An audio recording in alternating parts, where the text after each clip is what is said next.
네, 안녕하세요. 오늘은 제 4회차 경영전략 수립 방식에 대해서 살펴보도록 하겠습니다.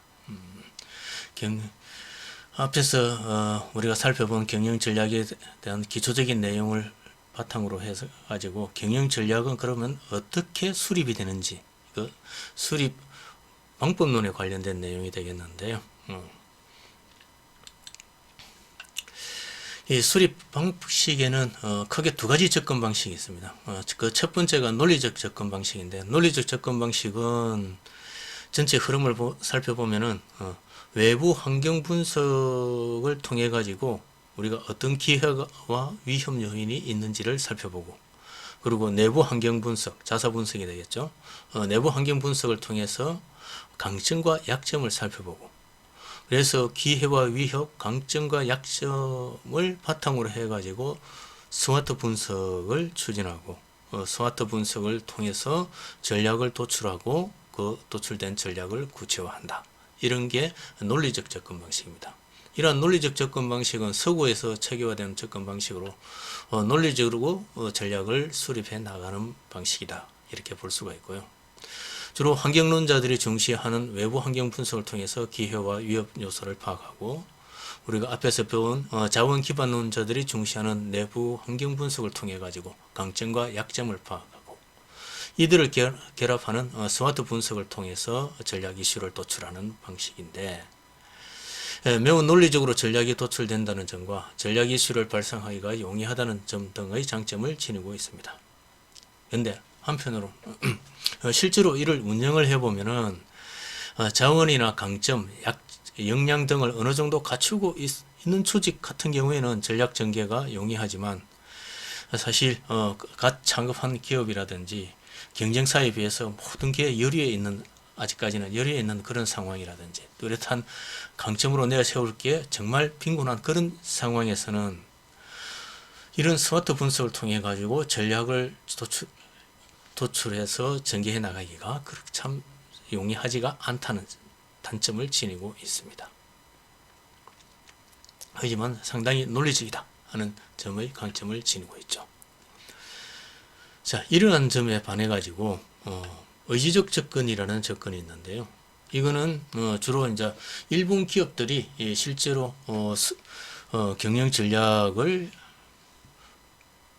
기업에서 운영하는 방식을 보고 미국의 전략 전문가들이 이를 갖다가 체계화시켜서 이야기한 방식입니다. 그걸 제가 의지적 접근이라고 명칭을 갖다 붙였는데, 흐름을 보면 이렇게 됩니다. 물론 외부 환경 분석이나 내부 환경 분석은 크게 중요치 않고 일부 참조는 할 수 있겠지만도 주로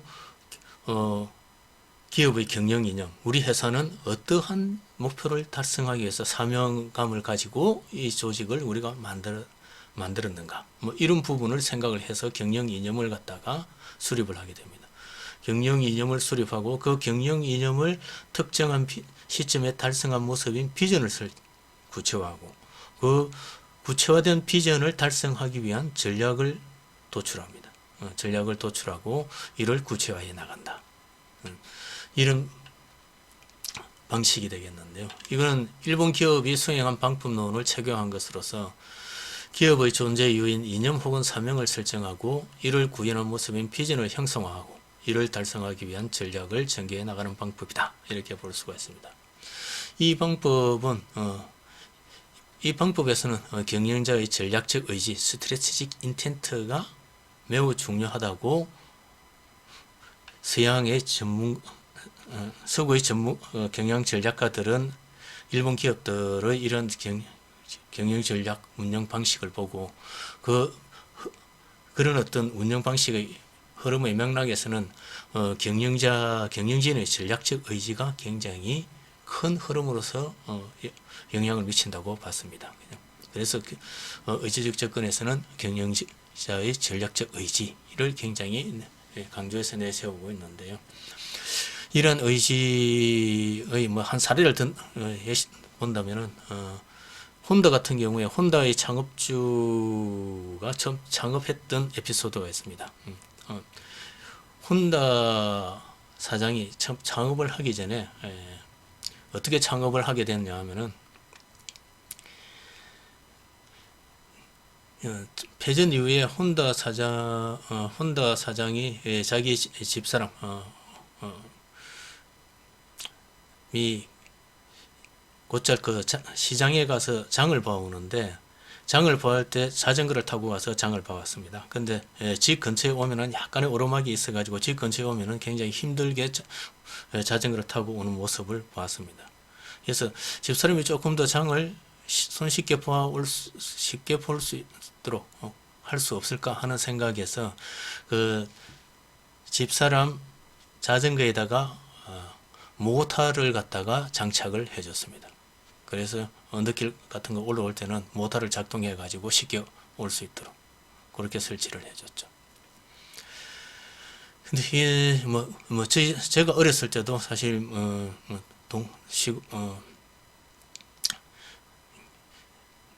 시골 같은 경우에는 곧잘 자전거에다가 모터를 장착해서 운영하는 모습을 곧잘 볼 수가 있었습니다. 우리나라에도 있었다는 얘기죠. 그래서 근데 이제 혼다 사장이 그렇게 집사람한테 그 자전거에다가 모터를 장착해준 모습을 보고 동네 사람들이, 야, 우리 자전거에도 그런 걸 좀 굉장히 편해 보이는데 우리 집 자전거에도 그걸 좀 장착해 달라, 그렇게 주문이 들어왔었습니다. 그런 요구 조건을 받아가지고 혼다 사장이 조그만한 창고 같은 걸 얻어가지고 사람을 몇 사람 고용해서 자전거에다가 모터를 달아주는 것을 사업으로 해서 창업을 하게 되었습니다. 근데 이 혼다 사장은 상당히 좀 그때부터 꿈을 가지고 있었던 사람이었습니다. 그래서 그 사업을 진행을 하면서 종업원들을 불러 모아놓고 한 번은 그런 얘기를 했다 그래요. 사과나무 개짝 위에 올라가 가지고 사과를 담는 나무 개짝 위에 올라가서 이제, 나는 오늘 이렇게 조그만한 곳에서 조그만하게 사업을 하고 있지만 나는 상당히 큰 꿈을 가지고 있는 사람이다. 언젠가는 세계적인 기업을 한번 만들어 보고 싶은 생각을 가지고 있다. 그러므로 여러분들이 그런 꿈에 적극 같이 동참을 해줘 가지고 우리 회사를 잘 키워 나갔으면 좋겠다, 이런 얘기를 했다고 그래요. 그래서 이걸 혼다 사서에서는 혼다 사장의 사과나무 개짝 위에서의 선언이라고 이야기를 합니다.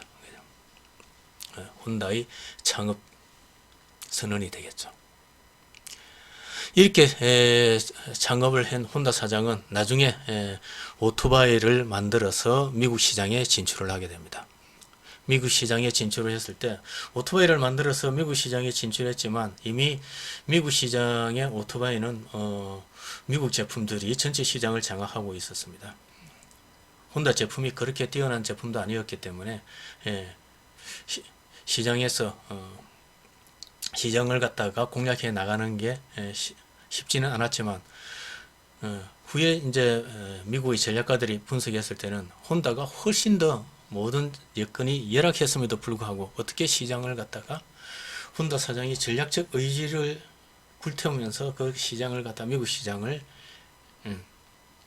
개척해 나갔는가, 그런 부분들을 들여다보면서 이제 전략적 혼다 사장의 그 굳건한 의지, 이런 것들이 많이 작용을 했다고 들여다봤었죠. 그리고 물론 혼다 사장이 나름대로 그 시장을 갖다가 혼다 오토바이가 가지고 있는 장점, 주로 이제 오토바이 용량이 큰 쪽은 미국 제품들하고 더욱더 경쟁 유리에 있으니까 사이즈가 좀 작은 시장을 중심으로 해서 낮은 원가를 중심으로 해서 시장을 개척해 나갔었습니다.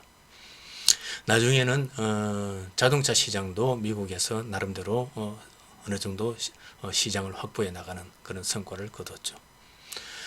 이와 비슷한 사례로 들여다보면은 일본의 캐논이 제록스 복사기 제품 이 시장에 파고 들어가는 거라든지, 이 중장비 건설 시장에 고마츠가 대응을 해가지고 캐터필러라는 글로벌 기업에 대응을 해서 나름대로 시장을 개척해 나간 거, 이런 등등의 사례를 들여다보면서 이런 데에서는 전체적으로 이러한 전략적 의지를 바탕으로 해가지고 이런 식으로 어떤 내부 환경이나 외부 환경 분석에서 논리적으로 접근해 나간 게 아니고 뭔가 전략 경영 이념을 바탕으로 비전을 설정하고 그걸 달성하기 위해서 전 구성원이 노력하는 그런 맥락에서 노력을 해서 실질적으로 뭔가 비전을 달성을 해냈다. 이러한 접근을 갖다 의지적 접근이라고 봤습니다. 논리성은 떨어지나 자원과 역량이 매우 빈곤한 조직의 입장에서는 활용 가능성이 높은 접근법이라고 할 수가 있었겠습니다. 제가 우리나라 기업들의 경영 전략을 수립할 때도 1990년도 경영 전략을 수립해서 앞에 나왔던 어떤 논리적 접근에 의해 가지고 진행을 해 나갔을 때 사실 뚜렷하게 강점이 없었기 때문에 전략을 전개해 나가는 데 상당히 애를 많이 먹었었습니다. 내 외부의 설득력이 단점으로서는 논리적이지 않다는 거죠. 거꾸로 내 외부의 설득력이 떨어지고 전략의 실현 가능성도 사실은 어떻게 실현을 했기 때문에 사후적으로 성공담으로서 얘기를 할 수 있었겠지만 만약에 실패했더라면 결국은 무리한 추진이었다. 뭐 이렇게 평가를 받을 수 있는 여지도 굉장히 많이 있는 겁니다. 그죠? 전략의 실현 가능성도 미지수, 불확실성이 높다라는 단점을 지니고 있습니다. 밑에는 스트레스 인텐트가 게리 하멜과 프라할라다가 어떻게 요 용어라는 이런 어떤 사례 분석을 하면서 요 용어를 갖다가 정의를 내렸는지에 대해서 간략하게 정리를 해뒀습니다. 그죠?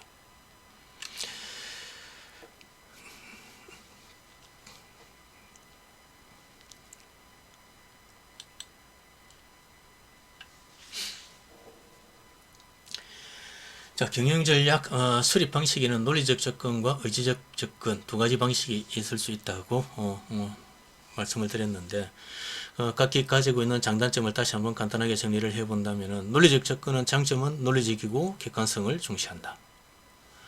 경영청의 강한 설득력을 지닌다. 그죠? 만약에 이 스텝진이 이 논리적 접근에 의해서 경영 전략을 만들었을 때 경영진에서 보고하기가 굉장히 편리합니다. 그죠? 논리적이니까. 현실적이고 확률적으로 안전적 대안을 수립할 수가 있다. 그죠? 논리적으로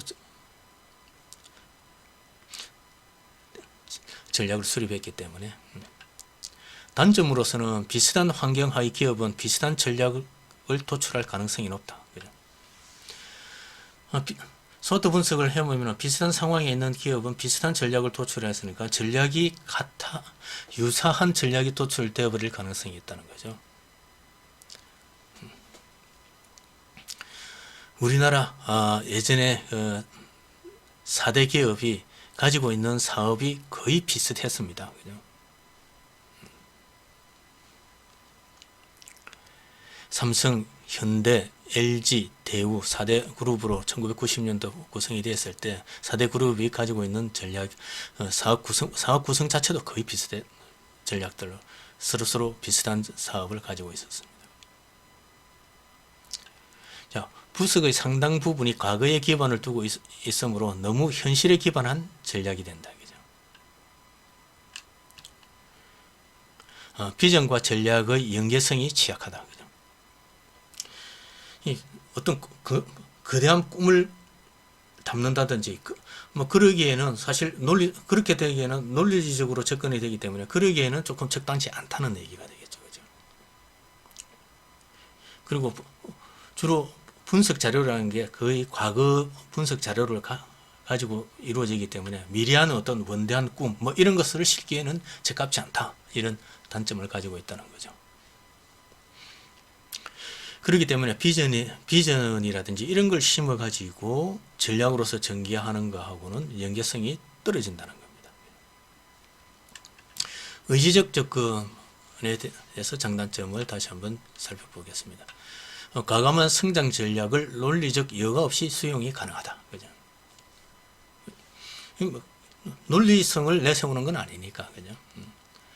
자, 경영진과 구성원의 특색 있는 성장의 꿈을 반영할 수가 있다. 그죠? 얼마든지 미래에 우리가 한번 이런 회사를 만들어 보자. 이런 거 얼마든지 만들 수가 있다는 거죠. 그렇기 때문에 그런 비전을 중심으로 해서 전략을 전개를 하기 때문에 비전과 전략의 연계성이 강하다는 장점을 지니고 있다는 거죠. 단점으로서는 논리의 연계성이 부족하다는 겁니다. 그건 논리성을 가지고 전개한 게 아니니까. 경영청과 조직원들에 대한 설득력이 결정된다. 스텝진들이 이렇게 만들어 가지고 이렇게 하면은 내부적으로는 야 그게 실현 가능하냐 뭐 참 꿈같은 얘기하고 있네 이런 비판을 받을 수 있는 가능성이 충분히 있습니다.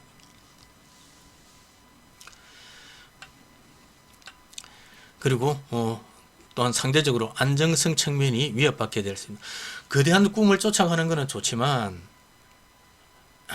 그걸 비판적으로 본다면은 조직의 안정성 그나마 현재 가지고 있는 조직의 안정성만도 위태롭게 만들 위험이 존재할 수가 있다는 거죠. 그죠?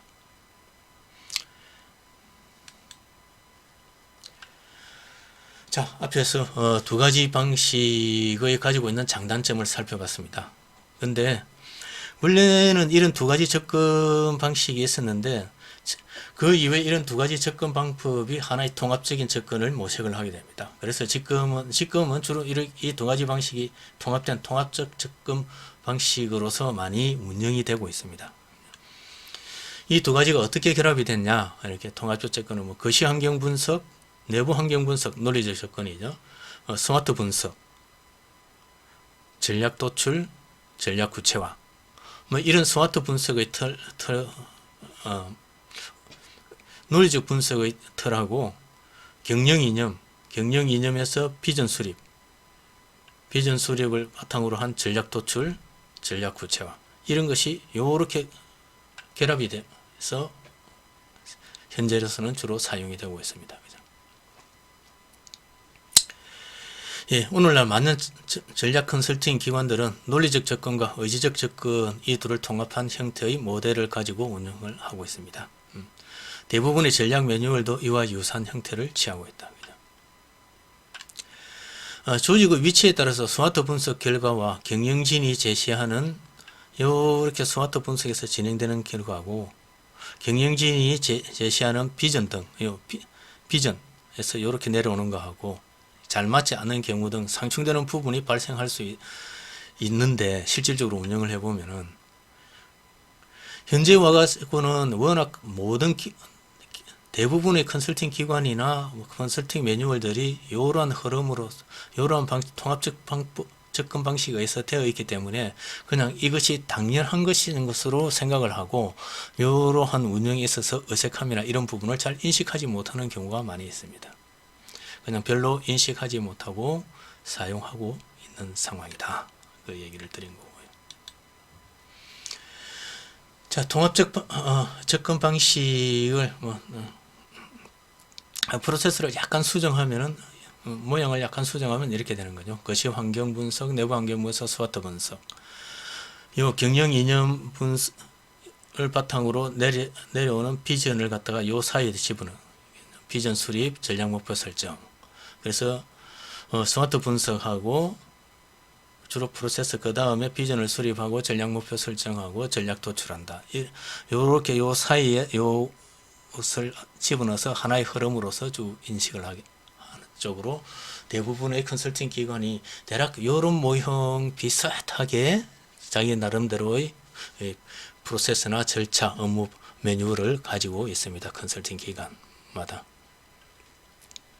뭐 경영 이념이라는 것은 어쩌다가 한 번씩 설정되는 부분이기 때문에 전체적인 프로세스는 이렇게 흘러간다 이렇게 볼 수가 있겠죠. 이것이 오늘날 통합적 접근 방식으로서 많이 활용되고 있는 방식이고요. 조금씩 차이는 있을 수가 있습니다. 근데 큰 틀의 흐름은 이런 내용을 갖다가 담고 있다. 그렇게 이해를 하시면 되겠고요. 그러한 내용을 담고 흐름을 담고 있는 컨설팅 기관들의 사례를 갖다가 몇 개 발췌를 해서 제가 담아놓은 것들입니다. 경영전략 수립 프로그램 사례 해서가 회사 비전, 외부 환경 분석, 내부 능력 분석, 산업 분석, 경영 목표 재설정, 비전 중장기 전략, 방향 재조정, 코퍼레이트 전략, SBU 전략, OBU 전략, 수립 액션 플랜, 단계별 수치 목표, 연도 사업 계획, 실천 평가 보상. 대략 요런 프로세스가 대략 앞에 우리가 통합적 접근의 사상을 어느 정도 담아서 자기들 나름대로 또 수정 보완해서 사용하고 있는 방식이죠. 이 기관에서도 이렇게 해서 복잡하게 나타나 있습니다만은 대략 통합된 방식의 사상을 접근 방식을 담아서 나름대로 변형해서 사용하고 있는 겁니다.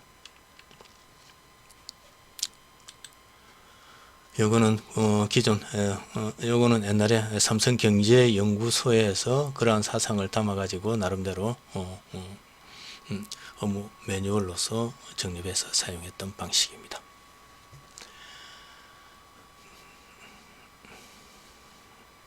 세부적인 내용은 한번 살펴보세요.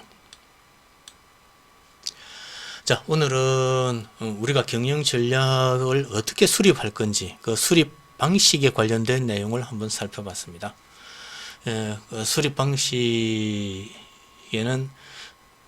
크게 논리적으로 서구에서 체계화된 논리적 접근 방식이 있고 의지적 일본에서 기업 경영에서 실전적으로 활용했던 의지적 접근 방식이 있습니다.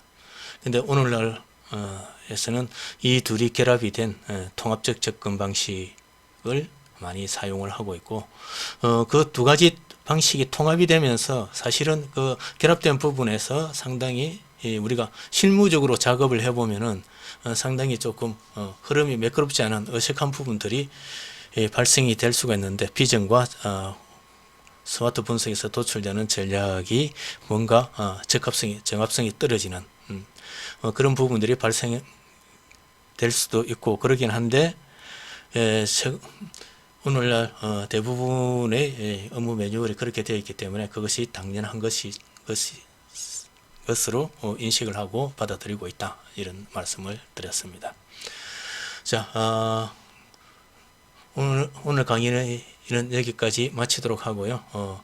다음 강의에서는 이러한 통합적 접근 방식을 바탕 기본으로 해가지고 우리가 여기까지가 총론이 되겠고 그러면 각 단계별로 세부적인 내용을 어떻게 분석해서 접근해 나갈 건지 세부적인 내용을 갖다가 살펴보는 시간이 되겠습니다.